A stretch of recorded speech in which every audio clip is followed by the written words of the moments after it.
Amém. A graça e a paz seja com todos os irmãos. É uma alegria grande poder estar com os irmãos. Ontem eu estava no evento, né, lá em Guadalupe, no Honório Gurgel, e aí na hora que ia começar, o Rev JR liga. Eu falei, gente, o que será que aconteceu? Aí eu parei ali na hora, pedi autorização à minha esposa, claro, né, que foi para Friburgo agora. E ele falou, como é que está amanhã à noite? Aí eu falei, até agora mais ou menos tranquilo. E aí ele fez o convite e não tem como negar. Os irmãos são muito amados, a gente tem alegria grande de poder estar nesse dia. E estava conversando com o presbítero Eli, né? Eu já fui desse sínodo, né, Marcos? Lembra? Né? Os irmãos lembram, na época dos 3 anos que eu pastoreei Nova Friburgo, ainda era o sínodo serrano fluminense que nós várias vezes estivemos por aqui. E eu lembro naquela época que já falava da divisão do sínodo, né? E a gente já estava nos diálogos, nas tratativas, e nós antes tivemos um desmembramento do presbitério Nova Friburgo. Eu era o presidente do presbitério naquele desmembramento, e depois fui para o Espírito Santo, e agora tenho o privilégio de estar aqui dando graças a Deus pelo 12º aniversário. E é gostoso quando a gente vê algo que estava sendo previsto virar essa tremenda obra que o Senhor tem operado na vida dos irmãos. Eu trago um abraço carinhoso do reverendo J.R. Vargas, em nome da Igreja Presbiteriana das Américas e em nome do Sínodo do Rio de Janeiro, do qual ele é o presidente. Que Deus esteja abençoando ricamente a vida de cada um dos irmãos, de cada uma das irmãs. No meu sínodo, eu sou secretário sinodal de homens. Então, assim, tivemos a alegria de ver nosso congresso nacional agora, né? E Deus fazendo uma obra tremenda. Mas vamos para a mensagem. Eu quero te convidar a abrir a sua Bíblia em Gênesis 45, versículo 3. Aí, fazendo uma brincadeira, hoje o tempo para preparar o sermão foi no monte hoje, né? Deixa eu explicar o porquê. Já estava programado, já é a 3ª vez que a gente programa com a igreja a subida à Pedra Bonita, lá perto da Gávea, né? E hoje foi esse evento. Então, de manhã, estava lá no topo, quando o presbítero Sérgio ligou, estou aqui no topo da Pedra Bonita. Daqui a pouco desço para ir até Caxias, né? Então, literalmente, desci do monte para vir para cá. Gênesis 45, eu quero ler o versículo 3 com os irmãos. Diz assim a palavra do Senhor. E disse a seus irmãos, eu sou José. Vive ainda meu pai? E seus irmãos não lhe puderam responder, porque ficaram atemorizados perante ele. Já conhecemos essa história. Nós estamos falando de José, o chamado José do Egito. E esse momento é o momento em que ele se revela aos seus irmãos. Estava aproximadamente no 2º ano das vacas magras, 2º ano de fome, quando isso acontece, quando José se revela aos seus irmãos. Daí vem uma ideia que pode passar pela nossa mente, né? O futuro, ele pode gerar muita ansiedade, mas em alguns momentos o presente pode ser muito mais assustador. Eu quero que você imagine aquela cena, né, de você chegar para procurar uma pessoa e de repente descobrir que essa pessoa de quem você está precisando de algum favor ou alguma coisa nesse sentido é aquela pessoa que anos atrás você procurou o mal dela.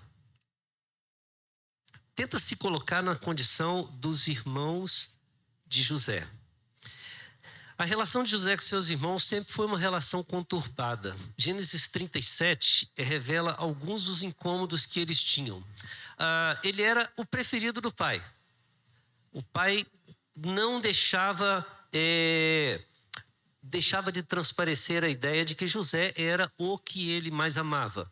Ele tinha sonhos que pareciam colocá-lo como superior a todos de sua família.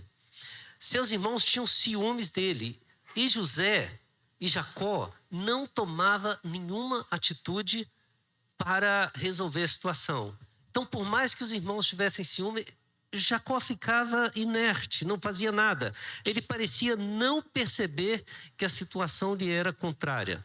Então, o que acontece? José está em um ambiente em que aparentemente ele não está confortável, mas ele não percebe isso. Ele não percebe. Surgiu então uma grande oportunidade. Quando José vai ao encontro dos seus irmãos até a cidade de Dotã, a pedido do pai, distante da casa paterna, a fim de buscar informações do que estava acontecendo com seus irmãos. E enquanto ele está vindo, é muito interessante, a Bíblia diz assim, os irmãos olharam e falaram, lá vem o sonhador. Parece que aqueles sonhos, aqueles planos, aquilo que José contava, incomodava, que o apelido dele passou a ser o sonhador. E eles resolveram então o seu problema. Eles decidiram matá-lo. Quando Deus tem planos, até mesmo os maus intentos de alguns se tornam proveitosas oportunidades de Deus agir. Rúben o protege, o lança numa cisterna, e quando ele sai, os seus irmãos resolvem ter um lucro com José. O vendem numa caravana de ismaelitas como escravo, por 20 moedas de prata.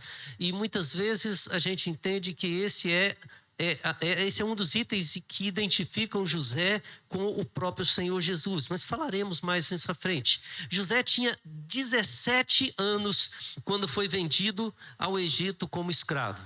Ao chegar no Egito, ele foi vendido para um comandante do exército de Faraó chamado Potifar, e a Bíblia diz que ele serviu com integridade, e de forma tão íntegra ele serviu que ele foi colocado como o responsável por toda a casa de Potifar. A única coisa que lhe foi vedada foi a esposa de Potifar. E adivinha quem é que resolveu dar em cima de José? A esposa. Agora imagina aquele jovem que serve com integridade, com zelo, com toda a dedicação, ele foge e, ao fugir, ele deixa uma aparente prova que acaba sendo o motivo dele ser acusado de assédio, e agora diante da palavra da esposa de Potifar, que ele havia assediado ela, e a integridade de José, Potifar confia em quem? Na esposa, e manda José para a prisão. E na prisão, José se comporta de forma tão excelente que ele chega até a guarda dos próprios presos. Ele tem o favor do carcereiro. E para aquele lugar Deus manda 2 funcionários de Faraó, o padeiro e o copeiro. E nesse momento eles sonham. E ao sonharem contam para José, e José revela o sonho para aqueles 2. E ele pede misericórdia para aquele que teve a sua interpretação favorável. Mas o texto diz que passaram-se 2 anos, até que Faraó tem um sonho. E quando Faraó sonha e procura alguém capaz de interpretar e não encontra ninguém, aquele que estava lhe servindo diz, na prisão há um jovem que é capaz de interpretar esse sonho. E ele manda chamar José, e é interessante o que diz a palavra de Deus, que eles dão um cuidado, né? Um cuidado especial, devem ter levado no mesmo barbeiro, né? Que o Márcio, desculpa, eu tinha que provocar, né? Ele leva lá, faz um trato, passa banhos, porque ele deveria estar sendo tratado como qualquer outro presidiário ali naquela situação, mesmo servindo com integridade ao Senhor.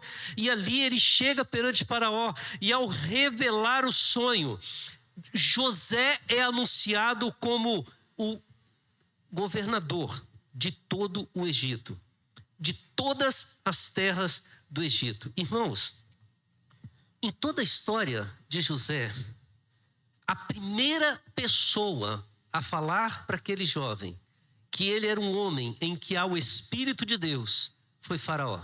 Em Gênesis 41, versículo 38. Em toda essa história, todos reconheciam, mas o primeiro a declarar que em José havia o Espírito do Senhor foi Faraó. Ele é colocado como governador sobre toda a terra do Egito, recebe a Asenate, filha de um sacerdote egípcio, como sua esposa. Ele tem 2 filhos e ele é colocado para administrar a fazenda de Faraó. Como anunciado por José, 7 anos de fartura se passaram e nesse período ele estocou o mantimento como a areia do mar. É o que diz Gênesis 41, 49. Depois deste período a terra parou de produzir e a fome tomou conta de todos os lugares, exceto no Egito, onde José administrava a fazenda de Faraó. Gênesis 41, 57 vai dizer que todas as terras vinham ao Egito para comprar de José, porque a fome prevaleceu em todo o mundo. A gente sabe que os irmãos de José foram ao encontro dele 2 vezes. Não sabemos exatamente qual foi o tempo da primeira vez, mas o texto diz que na segunda vez que ele se revelou aos irmãos. E por que ele se revelou aos irmãos? Porque José entendeu neste momento que Deus é quem governa a nossa história. Por mais que nós tenhamos experiências boas e ruins, por mais que nós tenhamos sonhos e interpretemos sonhos, por mais que passemos por diversas localidades, fazendo o nosso melhor, recebendo a justiça ou a injustiça, em um determinado momento José olha para a sua história e ele entende que quem está no governo é o Senhor. E é por isso que ele se revela aos seus irmãos de forma graciosa. Mas eu queria pensar neste governo de Deus e deixar para nós 3 ditados populares para a gente lembrar desse texto, tá certo? Serão 3 ditados que vão servir como temas para nós, para a gente lembrar a partir da história que Deus está governando, como que Deus age. E o primeiro ditado popular que nos salta aos olhos quando a gente vê esse texto é aquele ditado que diz que o mundo dá... Vamos falar todo mundo? O mundo dá... Vamos de novo? O mundo dá voltas. Primeira vez que eu preguei desse texto, que eu citei essa mensagem, eu estava na igreja, eu falei assim: irmãos, ao ouvir a história de José, a gente entende que o mundo dá voltas. Aí um irmão não aguentou, não se conteve e falou assim: já entendi, pastor. Ele quase que falou: pode parar de pregar que já entendi tudo. O mundo dá voltas. José tinha 30 anos quando se tornou governador de toda a terra do Egito. O primeiro encontro dele com os irmãos deve ter sido aproximadamente aos 37 e 39 anos de idade. Já haviam se passado 20 anos, pelo menos, que José não tinha o menor contato com a sua família. José estava plenamente adaptado à vida e à cultura egípcia. O nome dos seus 2 filhos revela aquilo que ele percebia desse seu novo momento, desse seu novo tempo na história. Manassés significa: Deus me fez esquecer de todos os meus trabalhos e da casa de meu pai. Efraim significa: Deus me fez próspero na terra da minha aflição. No primeiro encontro, José falava em língua egípcia, interpretado. Suas roupas, sua voz, sua aparência, nada poderia fazer aqueles irmãos identificarem que ali estava o seu irmão que fora vendido como escravo. Apesar dessa convicção estar plena na vida de José, e talvez naquele momento ele dizer assim: já não preciso, não tenho vínculos, não tem nada que me liga ao meu passado. Era Deus quem estava governando a história dele. O seu passado precisava ser rememorado. A casa do seu pai precisava ser relembrada a respeito daquele menino sonhador. Mas nenhum desses estava preparado para aquele primeiro encontro. Deus precisou trabalhar o coração de José. E isso ele fez entre o primeiro e o segundo encontro com seus irmãos. E quando a gente vê o dedo de Deus na história, a gente diria assim: era muito fácil para José, naquele momento que ele que ele vê os seus irmãos, tenta entrar na história, imaginar o que se passou no coração dele, relembrar o sofrimento, relembrar a cisterna. Ele não vai se lembrar somente das dificuldades do relacionamento, ele vai se lembrar de toda a trajetória, ele vai se lembrar da injustiça, da viagem com a caravana dos ismaelitas, ele vai se lembrar da casa de Potifar, ele vai se lembrar da prisão, ele vai se lembrar de todos aqueles momentos dolorosos causados por aqueles que estão ali à sua frente, querendo comprar o alimento, o sustento. Mas Deus permitiu que eles não levassem Benjamim, porque ao lembrar de toda essa história, ele também se lembra que tem um irmão da sua mãe. Ele, mesmo que estivesse carregado com alguma angústia, ele lembra que ainda tem um vínculo paterno e materno naquele lugar. Ou seja, ainda que dele estivesse já esquecido todos aqueles males, ainda havia algo ali no coração pelo qual ele entendia que vale a pena lutar. Então ele prende Simeão. E alegando que eles eram apenas impostores, que estavam ali conhecendo a terra, ele fala: provem a verdade trazendo o meu irmão, não posso, né? Trazendo esse Benjamim que vocês estão falando, tragam para que eu prove que vocês estão sendo verdadeiramente honestos em falar comigo. Aquilo foi uma ação de Deus para trabalhar durante um ano inteiro o coração de José. E durante esse ano que ele espera o retorno dos seus irmãos, ele começa a perceber o cuidado de Deus em cada detalhe. Ele começa a perceber que ele não teria sido vendido pelos irmãos se ele não fosse ao encontro deles em Dotã. Precisava dele ser enviado àquele local. Ele começa a perceber que não estaria na casa de Potifar se não tivesse sido vendido como escravo. Ele começa a perceber que não teria revelado o sonho do copeiro de Faraó se não tivesse na prisão.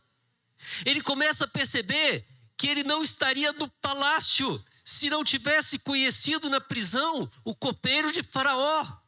E ele começa a perceber que naquele momento em que ele encontra os seus irmãos, não foram coincidências, foram providências divinas, com um propósito que precisava ser compreendido por José. Ao revelar a sua identidade aos seus irmãos, ele já não se referia mais à pessoa do primeiro encontro, que superou os obstáculos e venceu sozinho. Ele agora compreendeu o roteiro de Deus para a sua vida, a ponto de afirmar: Deus me enviou adiante de vós para vos conservar a vida, a vossa sucessão na terra, e para vos preservar a vida por um grande livramento. Irmãos, nós vivemos a história, mas podemos contá-la como se nós fôssemos os protagonistas, como se fôssemos nós que tivéssemos superado todas as adversidades. Isso pode acontecer na nossa vida, na nossa igreja, no presbitério, no sínodo, nos momentos das nossas lutas, mas nós podemos também escrever essa história, dando a Deus toda a honra, toda a glória e entendendo que cada conquista foi dádiva de Deus e cada obstáculo foi posto por Deus para que nós pudéssemos estar no momento certo, no lugar certo, fazendo a obra que é do Senhor e não a nossa obra. O mundo dá voltas. E chega um momento em que nós temos a oportunidade de agir. O poder está nas nossas mãos. E o que nós vamos fazer? O que queremos ou o que Deus quer para nós? É nessa hora que a gente vai lembrar do segundo ditado. Aquele ditado que diz que águas passadas não movem. Qual foi o primeiro ditado? Qual é o segundo? Os irmãos de José, ao saberem que era José, tem um outro ditado que diz que eles ficaram com pulga atrás da orelha. Não tem esse? Hoje eu estou cheio de ditado, né? O que vai ser de nós? Eu sou José. o vosso irmão. Eles carregavam o passado nos seus pensamentos, mas José tinha o coração cheio de gratidão. Eles esperavam vingança, mas José ofereceu perdão. A reação dos irmãos de José, ao receberem a notícia de que aquele que eles tentaram matar era agora o governador do Egito, foi atemorizadora. Eles não puderam responder, pois as palavras ficaram presas diante do temor que lhes pesou no coração. O que pode ter passado na cabeça deles? As zombarias que eles faziam quando os seus sonhos eram contados? A armação feita para afastá-lo da sua casa paterna? A forma como haviam sido tratados pela primeira vez que foram no Egito, porque foi uma forma dura, severa, acusadora.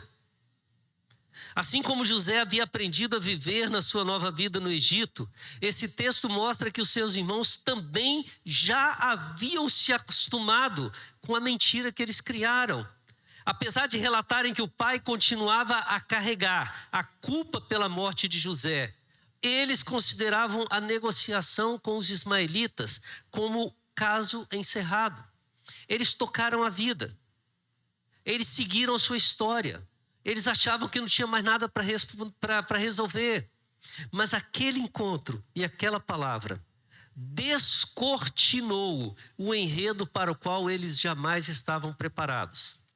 Se para José o tempo entre o primeiro e o segundo encontro foi tratamento, agora é a vez dos seus irmãos enfrentarem os fantasmas do seu passado e enfrentarem as consequências dos seus erros. O que eles podiam esperar? 2 décadas antes, eles foram impiedosos com aquele menino de 17 anos e não titubearam em privá-lo do convívio paterno e muito menos da sua história dentro do seu lar. E ainda tiveram lucro com o que fizeram. Eles semearam o lucro ilícito às custas do sofrimento de José e poderiam esperar outra atitude, a não ser a colheita da vingança. Eles estão ali completamente à disposição daquele que eles trataram daquele jeito. Eles podem esperar qualquer coisa, menos esperar que José está focado no futuro, não no passado. O que eles jamais poderiam esperar é que Deus colocaria o perdão no coração de José. Esse perdão concedido nunca foi compreendido por eles, a ponto deles continuarem pedindo o favor de José, mesmo após a morte de Jacó. Calvino faz uma afirmação interessante sobre esse texto. Ele fala que enquanto eles giram em suas mentes o que mereceram, o poder de José parece tão formidável para eles, que eles não antecipam nada para si mesmos, a não ser a morte. Mas José, em troca do sofrimento que seus irmãos lhe causaram, lhes deu paz e uma terra produtiva. Em troca do afastamento de sua família, José lhes deu suprimento para a sua mesa. Em troca da escravidão que eles lhe impuseram, ele lhes deu liberdade, enquanto tudo se tornava pertencente a Faraó. A terra de Gósen, que foi a terra onde o povo de Israel habitou, foi a única terra em toda a região que não se tornou propriedade de Faraó, era propriedade dos irmãos da família de José.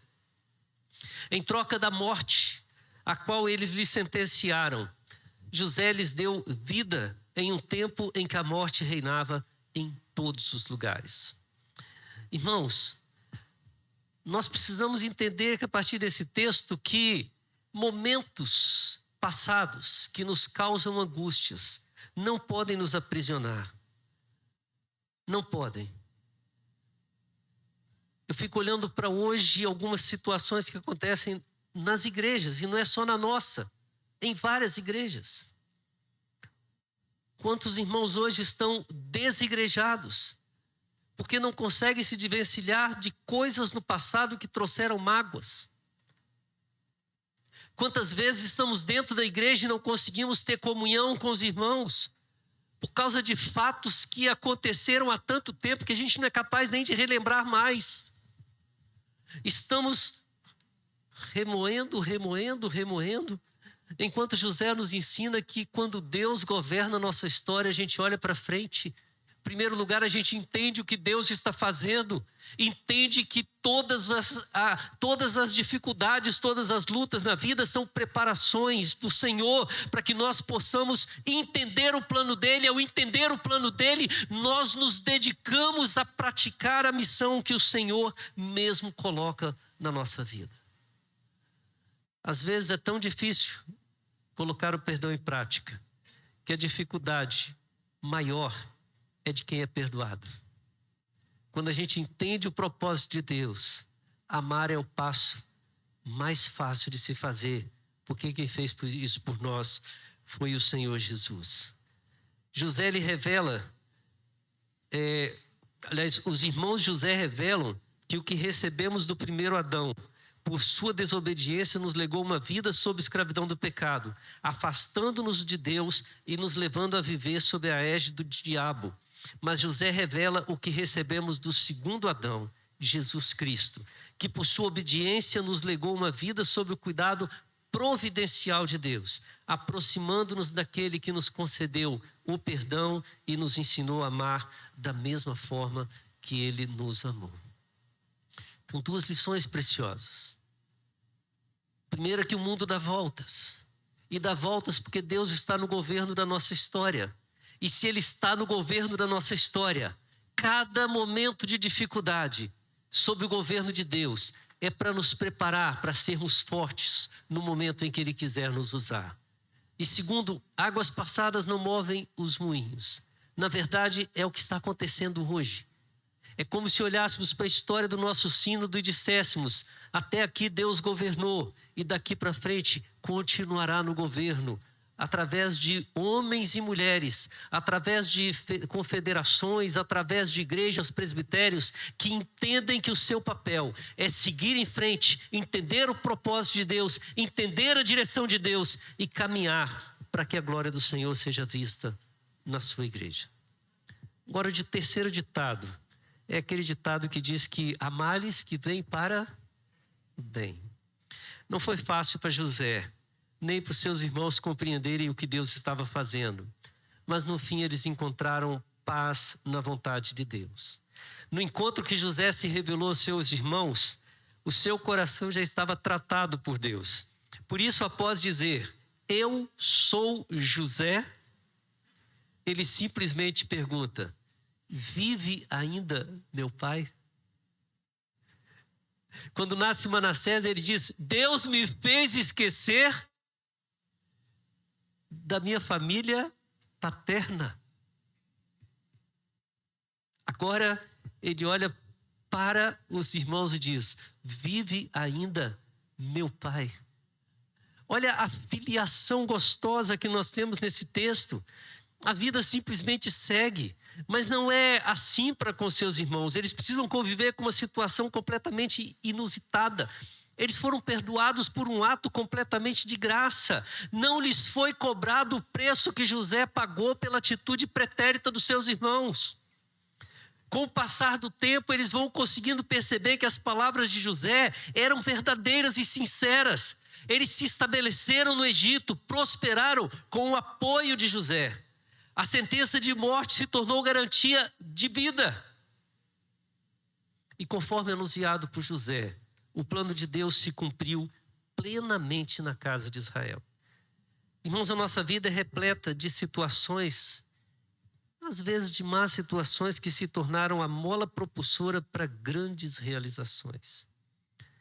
A pedra que havia no meio do caminho, que eu tenho a impressão que o Carlos Drummond de Andrade chutou. Gente, eu não consigo imaginar aquele poema do Carlos Drummond de Andrade sem ele andando de chinelo, como tem em Minas, é muito comum. De noite, de repente, ele dá um pisão na pedra, dá um chute e fica dizendo: havia uma pedra no meio do caminho. No meio do caminho tinha uma pedra. Eu nunca vou esquecer o dia que tinha uma pedra no meio do caminho. Se tornou um dos poemas mais belos e famosos de Carlos Drummond de Andrade. A falta de braços e pernas fez Nick Vujicic um dos maiores exemplos de superação que existem. Dormir na rua, passar fome e frio ao lado de seu filho foram essenciais para que a perseverança de Chris Gardner se transformasse em um modelo e um filme chamado A Procura da Felicidade. Nem sempre os nossos sofrimentos são sinais de que Deus nos abandonou. Ele pode estar nos preparando para a sua preciosa missão. Mas em todas as situações, sempre será na plenitude da vontade de Deus que nós encontraremos a nossa verdadeira realização. Jó afirma que os planos de Deus não podem ser frustrados. Paulo afirma que Deus coopera em todas as coisas para o bem daqueles que o amam. Davi afirma que o anjo do Senhor acampa-se ao redor dos que o temem e os livra. O salmista diz: foi-me bom ter passado pela aflição, para que eu aprendesse os teus decretos. E um dos hinos cantado pelos corais, que eu mais amo, que fala: com a minha voz louvo ao Senhor, com a minha voz ao Senhor suplico. Diante dele, é o salmo que Davi compôs quando estava na caverna, fugindo, se escondendo, com medo. Quero deixar alguns desafios para aplicarmos hoje. Hoje, quando o sínodo completa 12 anos. Hoje, quando a nossa história ainda está no finalzinho da infância, entrando na adolescência. Hoje, deixar alguns desafios para aplicarmos hoje, para que o nosso futuro seja ainda melhor. Não se esqueça que o mundo dá voltas. E o que você faz hoje poderá te colocar em situações profundamente embaraçosas no futuro. Então, resolva os problemas na presença de Deus. Consagre-se na presença de Deus. Eu não sei em qual fase da história você está. Alguns de nós podem estar em casa contando sonhos. Alguns de nós podem estar indo a Dotã. Alguns de nós podem estar na caverna ou na casa de Potifar, antes de ser mandado para a prisão, ou na prisão, ou naquele período de angústia, quando você espera ser lembrado pelo copeiro, ou de repente você foi levado à presença de Faraó, ou de repente você agora é o governador do Egito, não importa, e qualquer que seja essa situação, lembre, Deus é quem está governando a sua vida, Deus é quem está escrevendo a sua história, e o mundo dá voltas. Aquele que está na pior hoje, amanhã pode estar no governo. Aquele que está no comando hoje, amanhã pode estar suplicando pelo alimento. Não esqueça, não é você quem controla a sua história, é Deus quem controla e governa a sua história. Segundo desafio, não fique preso ao passado, mas compreenda o curso que Deus tem dado à sua vida. Olhe para as águas que estão chegando, não para as águas que se foram. Creia que Ele está presente e te preparando para a sua missão. Se você ainda não consegue compreender os porquês, saiba, no tempo certo, Deus mostrará. Deus responderá aos porquês, te mostrando para que Ele te permitiu passar. Fala como Jó: eu sei que o meu Redentor vive. E terceiro, não reclame das dificuldades. Aproveite para fazer delas a sua academia, pois nem todos conquistam a medalha de ouro, mas todos que treinam pesado se tornam atletas. Os males na nossa vida nos fazem vigorosos na fé. Na fé. Aliás, é interessante terminar falando sobre esse ponto, não é justo hoje. Eu sempre gostei muito de trilha, sabe? O que eu nunca gostei foi de descer uma trilha. Porque quando eu era adolescente, há uns 5, 10 anos atrás, eu tive uma lesão no joelho, e todas as vezes que eu tinha que subir era tranquilo, mas descer era difícil. O joelho tremia, e às vezes eu tive quase ser carregado, então eu tive de cortar isso. Aí minha esposa, ela carinhosamente falou comigo: você vai para academia. E pagou, e carinhosamente, com aquele amor que a esposa faz com o marido, né? Constrangido, fui lá e comecei a fortalecer.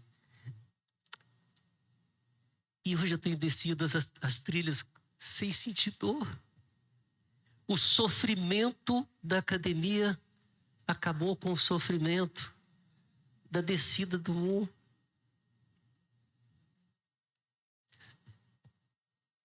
Irmão, não tema o que Deus está fazendo agora na sua vida. Ele está te treinando, te fortalecendo. Não tema os desafios que o sínodo tem. É treinamento, é capacitação, é força. Não tema os desafios que podem estar permeando a igreja, o presbitério, sua casa. Deus está escrevendo a sua história. Deus está fazendo com que esses ditados se tornem vivos na sua vida. Ele está te mostrando que o mundo dá voltas, mas Ele está em controle de cada volta que esse mundo dá. Ele está dizendo que águas passadas não movem moinhos, mas Ele é a água da vida que está sempre movimentando a sua vida. E Ele está nos dizendo que há males que vem para te fazer forte e fazer da sua vida, da sua história, um exemplo de vida que mostra Jesus ao mundo. Que Deus assim nos abençoe e que aprendamos a partir de José a viver para a glória do Senhor. Amém.